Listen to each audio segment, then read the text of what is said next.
All right, let's dive right in, shall we? Tonight we're breaking down one for the ages, Liverpool completely dismantling Tottenham 4-0 in the Carabao Cup semifinal. Quite the statement win. Oh, absolutely. And a ticket straight to Wembley, they'll face Newcastle in the final. And remember, Tottenham actually had the advantage after that first leg. 1-0, they won that one, didn't they? Yeah, but last night, Anfield was rocking. And Liverpool, well, they just flipped the script entirely. Complete turnaround. Rare to see such a shift in momentum between legs, really. But Liverpool was operating on another level entirely, wouldn't you say? It felt like it. They were relentless, and just look at the XG, that expected goals stat. Liverpool ended at 3.72, meaning statistically, they were likely to bag nearly 4 goals based on the chances they created. Then Tottenham. A paltry 0.18. I think that tells the whole story right there. Paints a clear picture. It was tactical domination, really. Liverpool's manager, Arne Slot, he set them up perfectly. High pressing, aggressive, right from the first whistle, and Tottenham just couldn't handle it. Dominated on the wings, controlled the midfield, and clinical finishing. Let's break that down a bit further, those tactics. Yeah. What specifically did Liverpool do to be so effective? Well, that high press, it was suffocating. Like having an extra man on the pitch, constantly hounding Tottenham's players, forcing mistakes left and right. We're seeing this more and more in the Premier League, but Liverpool executed it to perfection last night. Oh, for sure. And, there was that moment in the first half, Gakpo's goal disallowed in the end. Right. Even though it didn't count, felt like a sign of things to come. Yeah. Oh, absolutely. The build-up to that goal was textbook Liverpool. Quick passing, intelligent movement, and Gakpo with the clever finish. Even with the flag up, you could see it rattled Tottenham. Yeah, and then early second half, the turning point, Salah's penalty. Direct result of that Liverpool pressure. Tottenham's keeper, Kinski, rushed clearance straight to a Liverpool player, and that was that. Almost felt inevitable. It really did. Tottenham seemed on the back foot the entire match. Couldn't create any real chances. Is that all down to Liverpool's brilliance, Tottenham's shortcomings, or a bit of both, would you say? It's a mix, without a doubt. Liverpool were exceptional, but Tottenham struggled to deal with that intensity, that tactical approach. Losing Richarlison to injury early didn't help either. And forcing young Mathys Tell's debut in such a high-stakes match. A real baptism by fire for the young lad. Indeed. Commentator Andy Gray put it well. He called the match torture for Tottenham and their fans. Ouch. So let's focus on some of those key moments for Liverpool, the goals that really shifted the momentum. Well, Gakpo's opener, even coming later in the first half, crucial. Remember, Tottenham were still ahead on aggregate at that point. That goal leveled things, Anfield erupted, the crowd was electric. You could feel the energy shift completely. Yeah, and then Salah with the penalty right after the break put them in a real hole. Liverpool never looked back. Szoboszlai's goal, 75th minute, brilliant counterattack, textbook stuff, winning the ball high, quick transitions, clinical finish. Beautiful goal. And then Van Dijk's header late in the game, that sealed the deal. A truly dominant performance, every aspect of the game. Speaking of dominant, let's talk about some of the standout individual displays. Gakpo, he's been on fire since joining Liverpool. He has. The way he moves off the ball is fantastic, links up so well with Salah and the other attackers. A shrewd signing, that's for sure. And Salah, business as usual, a menace the entire game. His consistency is remarkable, just incredible. Always a threat, capable of those moments of brilliance, and in these big games, he thrives. Van Dijk was immense as well. Marshaled the defense brilliantly. That late goal was the icing on the cake. A real leader out there on the pitch. Absolutely. He's the heart of that defense. And it's interesting you hear younger players like Connor Bradley, they speak so highly of manager Arne Slot, the impact he's having. Bradley called him unbelievable. Said he's helped him improve immensely since arriving. Seems Slot is building something special at Anfield. There's a real sense of purpose with this Liverpool side. All right, let's see what folks were saying after the match, those post-match reactions. What were the managers and players saying? Such contrasting emotions after a game like that. Well, the Liverpool camp, jubilant as you can imagine. Slot, delighted with the performance, obviously, but he was quick to say the job isn't finished. Knows Newcastle will be a tough opponent in the final. Always the sign of a good manager, keeping that focus even after a big win. Precisely. Van Dijk echoed that sentiment. Proud of the effort, but acknowledged there's always room for improvement. Knows they'll need to be at their best to beat Newcastle. What about Tottenham? How are things over there? Somber, as you'd expect. Postecoglou was disappointed, admitted Liverpool were just too good, felt his team lacked aggression, struggled with the intensity. Tough pill to swallow. especially with a final on the line. It is. Raises some questions, too, about Tottenham's ability to compete at the top. A significant setback, no doubt. Looking ahead, what are the implications of this victory for both teams, the bigger picture? Well, for Liverpool, they're full steam ahead. Still in the hunt for trophies on all fronts, FA Cup, Premier League, and now the CARABO Cup final. Looking like serious contenders across the board. They are, playing with confidence, swagger, and a clear understanding of Slott's tactics, and they have the squad, the experience to compete on multiple fronts. What about Tottenham? Where do they go from here? This is a test of character.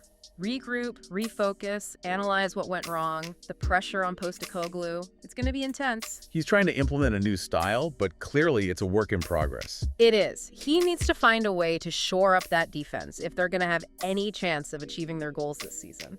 Well, stick around, folks. We'll be back in a moment to take a closer look at some of the tactical nuances, individual performances, and then we'll delve into Newcastle's chances in that Carabao Cup final. Back again, folks, still deep in the trenches of that Liverpool victory over Tottenham. We've talked about the big moments, the overall picture, but let's zoom in a bit, shall we? The tactical side of things. Earlier you mentioned Liverpool's high pressing, just how effective it was. Oh, it was relentless. Can you unpack that a bit more for us? It was almost suffocating for Tottenham, you know. That front three, led by Gakpo and Salah, they were like shadows. Tottenham's defenders, never a moment's peace. Right. Forced, hurried clearances, misplaced passes, just disrupted any attempt Tottenham had to build from the back. So it wasn't just about winning the ball back, it was about creating that chaos, disrupting Tottenham's whole game plan. Exactly, and the impressive thing is how synchronized Liverpool were. Everyone, the entire team was on the same page. The midfielders, Szoboszlai, McAllister, they were quick to support that press, closing down space, cutting off passing lanes. Even the fullbacks, Alexander-Arnold and Robertson, pushing high, limiting Tottenham's options. Well-oiled machine, wouldn't you say? Testament to the work Arne Slot has done. Without a doubt. Tottenham, they were constantly under pressure, just couldn't find any rhythm. You could see the frustration building as the match went on. And the contrast, right? When Liverpool won the ball back, they were so quick in transition. Every counter felt like a genuine scoring opportunity. Another hallmark of this Liverpool side, that transition, defense to attack, the speed, the precision, it's deadly. Players like Salah and Szoboszlai, with their pace and directness. Right. Lethal in those situations. Think about Szoboszlai's goal, perfect example, how dangerous they are on the break. Absolutely, that was a beauty. But it wasn't just the counterattacking. Their aerial dominance was noticeable too. 2 of their goals came from headers. You're right. Van Dijk, Konate, they're both dominant in the air. Tottenham struggled with their physicality, not just in open play, but set pieces too. Van Dijk's goal from that corner pick, perfect example. It felt like every time Liverpool set a high ball into the box, there was that sense of danger. All right, let's shift gears a bit, talk about individual performances. We've touched on Gakpo, Salah, but who else stood out to you? Szoboszlai, phenomenal. He was the engine in midfield, tempo, breaking up Tottenham's attacks, creating chances. His goal, well-deserved. He seems to be growing with each game, more and more confident. How about his partner in the middle, McAllister? Solid game, McAllister. Provided that defensive stability alongside Szoboszlai, distributed the ball well, a really effective partnership. And defensively, Van Dijk and Konate. Those 2 were rocks at the back. Immense. Tottenham barely had a sniff at goal, largely due to those 2, their solidity, organization, formidable pairing. You can't forget the fullbacks, Alexander-Arnold, Robertson. Such a key part of Liverpool's attack. Oh, absolutely. They provide so much width, creativity going forward, constantly bombing down those flanks, dangerous crosses, vital to Liverpool's dominance. So bigger picture now, what does this victory tell us about Liverpool's chances for the rest of the season? What's the takeaway? It's a statement. Liverpool, they're firing on all cylinders right now.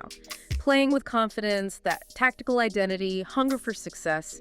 They're genuine contenders in every competition. They've got the squad, the experience, the tactical flexibility to challenge for everything. Be interesting to see how they handle the pressure, the demands of competing on multiple fronts. It will be, but based on what we've seen so far, they're more than capable. The momentum's there, the belief. And Slot, he seems to have found that winning formula. Welcome back to the deep dive. Let's turn our attention now to the other side of this result, Tottenham. This has to be a tough one to process. What does a loss like this mean for them moving forward? Oh, it's a setback, no question. Affects both their immediate goals and, looking at the bigger picture, their long-term ambitions as well. A good cup run, it can build so much momentum, belief within a squad. To miss out on that final, especially in such a decisive manner, It stings. it does. And remember, they haven't lifted a trophy since 2008. This just extends that drought. Right, the pressure on Postecoglou, it's only going to mount, isn't it? Yeah. He came in with that mandate to bring a new style, a more attacking brand of football. Possession-based, right? Yeah, but last night, it exposed some real weaknesses, especially defensively. Oh, for sure. They were vulnerable on the counter, and those set pieces, that's been a recurring issue. Seems like they're still a work in progress, wouldn't you say? Defensively, there are some holes that need patching up. Postecoglou has his work cut out for him. So, what's next for Tottenham? Can they turn this season around? They've still got the FA Cup, the Premier League to fight for. A good run in either. That could change the narrative. But they need to regroup quickly. Analyze what went wrong, find solutions, especially at the back. This is a crucial moment for Postecoglou and this team. Show some resilience, learn from this. Absolutely. Next few weeks will be telling. Can they bounce back, find that form again, or will this knock their confidence? We'll see. All right, let's wrap up our deep dive by looking ahead to that CARABO Cup final, shall we?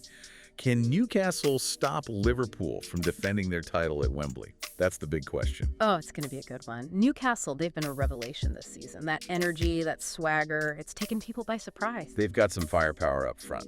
They do, and they've been solid at the back as well. A real force to be reckoned with. No doubt about it. But Liverpool, that's a whole other challenge. They won this thing last year. The experience is there. And last night, we saw their quality, their tactical awareness. It's going to be fascinating. Clash of styles. Yeah. Two teams at the top of their game. A final worthy of the occasion. Will Newcastle's youth and exuberance be enough to overcome Liverpool's experience and tactical nous? Or will Liverpool add another trophy to the cabinet? We'll have all the analysis and breakdown for you when that day comes. Can't miss it. Thanks for joining us on this deep dive, folks. We'll be back soon to break down more of the biggest stories in the world of football. Until then, keep exploring the narratives and enjoy the beautiful game.